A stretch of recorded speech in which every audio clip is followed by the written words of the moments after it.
नमस्कार, आरतीच किचनमध्ये तुमचं खूप खूप स्वागत करते. तर आज आपण अगदी घरच्या घरी गव्हाच्या पिठापासून बनणारे छान असे पौष्टिक मोमोज पाहतोय. तर चला रेसिपीला सुरुवात करूया. पण त्याआधी लक्षात घ्या, आपल्याला मोमोजसाठी लागणाऱ्या सर्व भाज्या अगदी बारीक एकसारख्या कट करून घ्यायच्या. तर इथे मी ह्या सर्व भाज्या चॉपरमध्ये कट करून घेतलेल्या आहेत. आता भाज्या सांगते. तर इथे 2 कांदे बारीक चिरून घेतलेत, त्यानंतर अर्धा कोबी, 2 शिमला मिरची घेतल्यात, अर्धा गाजर घेतलाय, थोडीशी कोथिंबीर लागेल, 3 हिरवी मिरची अगदी बारीक चिरून घेतली, लसूण घेतलाय बारीक चिरून 7-8 पाकळ्या आणि पाव इंच आलं घेतलेलं आहे. तर आता आपल्याला मोमोसाठी एवढ्या भाज्या लागणार आहेत.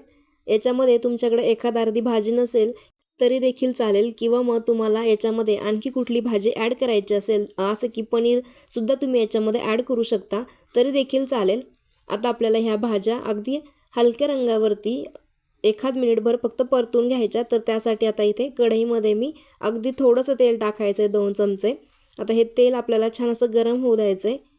आता ह्या भाज्या परतण्यासाठी खूप जास्त तेलाचा वापर करायचा नाही, अगदी कमी तेल वापरायचे. तर तेल इथे छान असं गरम झालं आहे. याच्यामध्ये मी आता हा जो बारीक चिरून घेतलेला लसूण, आलं आणि हिरवी मिरची आहे ती टाकून घेते. सुरुवातीला आपल्याला हे तिन्ही जिन्नस छान असे तेलावरती परतून घ्यायचे. आता इथे आपल्याला लसूण आणि अद्रकचा जो एक उग्र वास असतो तो कमी होईपर्यंत किंवा कच्चेपणा कमी होईपर्यंत परतून घ्यायचं आहे. त्यानंतर आता इथे मी सुरुवातीला कांदा टाकून घेतलेला आहे. कांदा आपल्याला छान थोडासा मऊ होईपर्यंत परतून घ्यायचा आहे.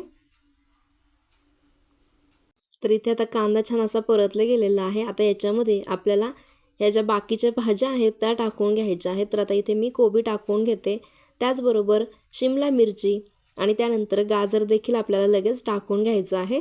आणि ह्या भाज्या परतण्यासाठी खरं तर फार वेळ लागत नाही किंवा खूप जास्त शिजवायच्या नाहीत आपल्याला. फक्त एखाद मिनिटभरासाठी आपल्याला ह्या फक्त तेलावरती परतून घ्यायच्या आहेत. याच्यापेक्षा जास्त ह्या भाज्या आपल्याला शिजवायच्या नाहीत, नाहीतर मग मोमोज खाताना त्या अगदी गिळगिळीत लागतील. त्यामुळे आपल्याला ह्या थोड्याशा कच्च्याच ठेवायच्या आहेत. तर ह्या सर्व भाज्या आपल्याला इथे छान अशा एकत्र मिक्स करून घ्यायच्या. आता याच्यामध्ये आपल्याला पाव चमचा मिरी पावडर टाकून घ्यायची आहे. आता आपल्याला याच्यामध्ये चवीप्रमाणे मीठ टाकून घ्यायचं आहे. तर इथे मी 1 चमचा मीठ टाकून घेतलेला आहे. तुम्ही तुमच्या चवीप्रमाणे याच्यामध्ये मीठ कमी किंवा जास्त करू शकता. आता सर्वात शेवटी आपल्याला याच्यामध्ये थोडीशी कोथिंबीर टाकून घ्यायची आहे. आणि कोथिंबीर टाकल्यानंतर पुन्हा एकदा आपल्याला छान असं याला व्यवस्थित मिक्स करून घ्यायचं आहे. आता ज्या ताटामध्ये मी ह्या भाज्या सर्व चिरून घेतल्या होत्या त्याच्यामध्येच ह्या सर्व भाज्या पुन्हा एकदा काढून घेते. खूप जास्त भांडे भरवायचे नाहीत आपल्याला, अगदी सोप्या पद्धतीने आपल्याला हे मोमोज बनवायचे आहेत. तर आता हे मिश्रण आपलं थंड होते तोपर्यंत मोमोजसाठी लागणारं आपल्याला कणिक मळून घ्यायचं आहे. तर त्यासाठी मी इथे 1 वाटी गव्हाचं पीठ घेतले. हे पीठ स्वच्छ चाळून घेतलेलं आहे. तुम्ही गव्हाच्या पिठाऐवजी इथे मैदा देखील वापरू शकता, पण आज आपण अगदी हेल्दी पौष्टिक असे गव्हाच्या पिठांपासून बनवतोय, त्यामुळे मी इथे गव्हाचं पीठ घेतलेलं आहे. याच्यामध्ये थोडंसं मीठ टाकून घ्यायचं आहे चवीप्रमाणे आणि अगदी 2 चमचे आपल्याला याच्यामध्ये तेल टाकून घ्यायचं आहे. आता हे तेल आणि मीठ छान असं पिठामध्ये एकजीव झालं पाहिजे, छान असं मिक्स करून घ्यायचं आहे सुरुवातीला. त्यानंतर आपल्याला हे पीठ आता मळून घ्यायचं आहे. आता हे पीठ मळताना लक्षात घ्या, आपल्याला हे पीठ खूप जास्त सैल मळायचं नाही, थोडंसं घट्टसर हे पीठ मळायचं आहे आपल्याला. आता पीठ माझं इथे मळून तयार झाले, तुम्ही इथे बघू शकता अगदी घट्ट मी हे पीठ मळून घेतलेलं आहे. आता याच्यावरती झाकण ठेवून आपण हे साईडला ठेवून देऊयात. आता आपलं पीठ मळून तयार झाले, मोमोजसाठी लागणारं सारण देखील बनवून तयार झाले. आता हे दोन्ही साईडला ठेवून देऊयात आणि जी मोमोज खाताना जी चटणी लागते ती चटणी बनवायला घेऊयात. तर त्यासाठी मी इथे 1 टमॅटो घेतले. टमॅटो घेताना थोडंसं लालसर पिकलेलं पाहून घ्यायचं आहे. तर 3 बेडगी मिरची घेतलेली आहे. त्यानंतर इथे 7-8 लसणाच्या पाकळ्या घेतलेल्या आहेत. आता आपल्याला ही चटणी बनवायला घ्यायची आहे. तर इथे मी पातेल्यामध्ये साधारण अर्धा ग्लास इतकं पाणी घेतलेलं आहे. त्या पाण्यामध्ये आपल्याला आता हे तिन्ही जिन्नस टाकून घ्यायचे आहेत आणि हे टमॅटो आपल्याला पूर्णपणे छान असं शिजवून घ्यायचं आहे. त्याच्यामध्ये जोपर्यंत टमॅटोचं साल वरचं मोकळं होत नाही तोपर्यंत आपल्याला ही शिजवून घ्यायचं आहे. तुम्ही ते बघू शकता पाण्याला छान अशी उकळी आलेली आहे. टमॅटो देखील थोडेसे मऊ पडायला सुरुवात झालेली आहे. आता टमॅटोची साल निघते म्हणजे टमॅटो छान असं आपलं मऊ शिजलेलं आहे. तर आता हे साल आपल्याला बाहेर काढून घ्यायचं आहे. गॅस बंद करूयात. आपले हे टोमॅटो छान असे शिजले गेलेले आहेत. आता यांना आपल्याला लगेच मिक्सरच्या भांड्यामध्ये टाकून घ्यायचं आहे.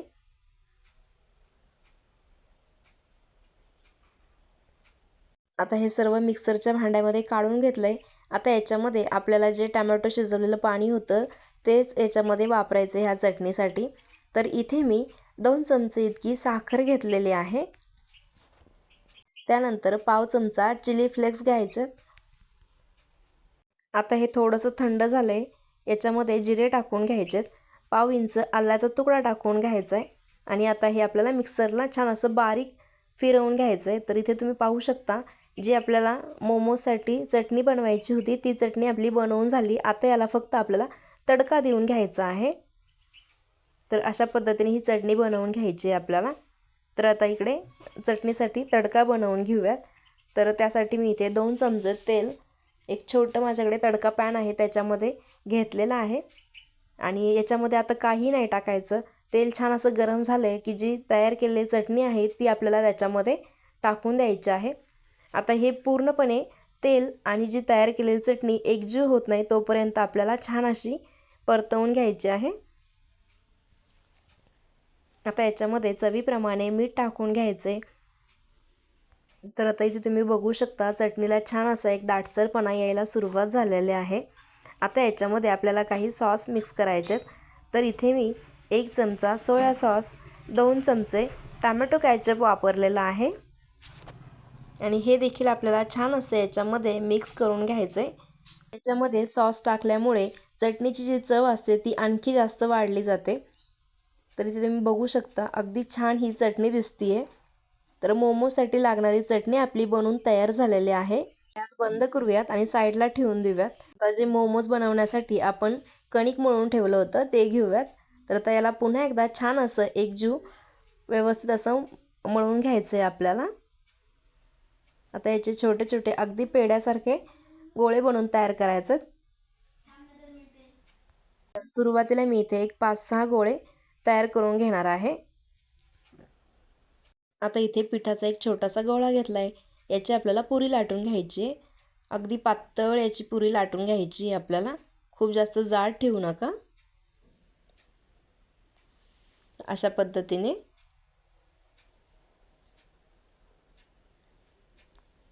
आता याच्यामध्ये आपल्याला सारण भरून घ्यायचंय. तर इथे मी आता याच्यामध्ये एक 1.5 चमचा सारण भरून घेतलेलं आहे. आता मोमोज बनवण्यासाठी सर्वात आधी तर एक गोष्ट लक्षात घ्या. आपल्याला ह्या 3 बोटांचा उपयोग करायचा आहे. अंगठा, तर्जनी आणि मध्यमिका ह्या 3 बोटांच्या मदतीने आपल्याला हा मोमोज बनवून घ्यायचा आहे. तर इथे मी जशा पद्धतीने व्हिडिओमध्ये दाखवलेला आहे अशा पद्धतीने आपल्याला हा मोमोज बनवून घ्यायचा आहे. एकावर एक याच्या प्लेट टाकून घ्यायच्यात आणि त्याला फोल्ड करत जायचं आहे म्हणजे मोमोजला छान असा आकार येतो. तर तुम्ही इथे बघू शकता अशा पद्धतीने आपल्याला हा मोमोज बनवून घ्यायचा आहे. आणि सर्वात शेवटी आपल्याला याचं जे सुरुवातीचं आणि शेवटचं जे तोंड आहे ते छान असं व्यवस्थित दाबून घ्यायचं आहे. तर इथे तुम्ही बघू शकता छान असा हा आपला मोमोज बनवून तयार झालेला आहे.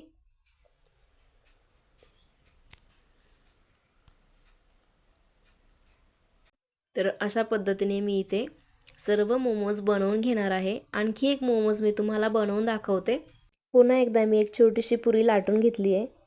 अगदी पातळ ही पुरी लाटून घ्यायची आपल्याला. याच्यावरती पुन्हा एकदा आपल्याला थोडंसं सारण टाकून घ्यायचं आहे. आणि आता याला फक्त जागेवरती याचे काठ आपल्याला एकावरती एक असे फोल्ड करून घ्यायचे आहेत.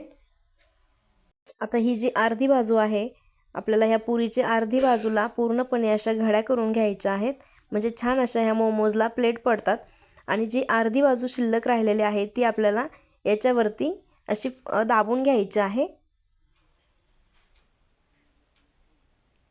तर तुम्ही इथे बघू शकता अशा पद्धतीने हा अगदी सोपा मोमोज आहे बनवायला. तर अशा पद्धतीने मी इथे सर्व राहिलेले मोमोज बनवून घेते. आता इथे माझे सर्व मोमोज बनवून तयार झालेले आहेत. आता ज्या भांड्यामध्ये आपल्याला हे मोमोज उकडायला लावायचे आहेत त्या भांड्यामध्ये आपल्याला हे मोमोज ठेवून घ्यायचे आहेत. तुमच्याकडे जर अशा पद्धतीची स्टीमरची चाळणी नसेल तर तुम्ही आपली जी रेग्युलर चाळणी असते त्याच्यामध्ये देखील हे मोमोज उकडायला ठेवू शकता। आता मी इकडे स्टीमरमध्ये एक साईडला पाणी गरम करायला ठेवलेलं आहे आणि त्याच्या चाळणीवरती आता आपल्याला हे मोमोज ठेवून द्यायचे आहेत। खाली पेपर किंवा तेल वगैरे लावायची काही गरज नाही, हे अजिबात त्या चाळणीला चिटकत नाहीत। तर अशा पद्धतीने आता आपल्याला हे ठेवून घ्यायचं। तर पाण्याला देखील छान अशी उकळी आलेली आहे, तुम्ही ते बघू शकता। आता आपल्याला हे भांडे मी छान असं इथे स्टीमरमध्ये ठेवून घेतलेलं आहे। त्यानंतर आता आपल्याला याच्यावरती ह्या मोमोजला तेल लावून घ्यायचं आहे। असं थोडंसं अगदी हलकं याच्यावरती आपल्याला तेल लावून घ्यायचं आहे, म्हणजे त्या मोमोजला एक छान अशी चकाकी येते। तर अशा पद्धतीने आपल्याला इथे तेल लावून घ्यायचं आहे। आता याच्यावरती आपल्याला झाकण ठेवून अगदी एक 7 ते 8 मिनिटे हे आपल्याला उकडून घ्यायचे आहेत। आता इथे एक 8 मिनिटं झाली आहेत, झाकण काढून बघूयात।